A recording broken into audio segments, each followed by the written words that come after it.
চট্টগ্রাম মিরসরাই ও জোরারগঞ্জ থানার ৮টি মামলায় আওয়ামী লীগের প্রেসিডিয়াম সদস্য ও সাবেক গৃহায়ন ও গণপূর্ত মন্ত্রী ইঞ্জিনিয়ার মোশাররফ হোসেনকে গ্রেপ্তার দেখিয়েছে আদালত। তবে তার স্বাস্থ্য, বয়স ও স্ট্যাটাস বিবেচনায় কারাবিধি অনুযায়ী চিকিৎসা ও ডিভিশন সুবিধা দেওয়ার আদেশ দিয়েছে আদালত।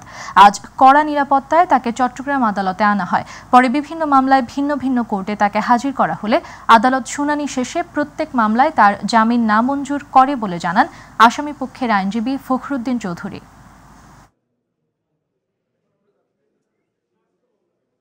সে দুটা দরখাস্ত হচ্ছে, একটা হচ্ছে ওনার সুচিকিৎসার জন্য আমরা আদালতের কাছে নির্দেশনা চাইছি, ওইটা মঞ্জুর করেছে। আর একটা আমরা ওনার ডিভিশনের জন্য প্রার্থনা করেছিলাম, সেটাও মঞ্জুর করেছে।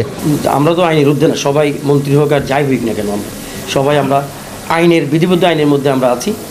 এখন আফটার ইনভেস্টিগেশন যদি ওনার বিরুদ্ধে ফাইনাল রিপোর্ট আসে তাহলে উনি খালাস পাবে, এবং যদি ওনার বিরুদ্ধে অপরাধ প্রমাণিত হয় তাহলে মামলা চলবে।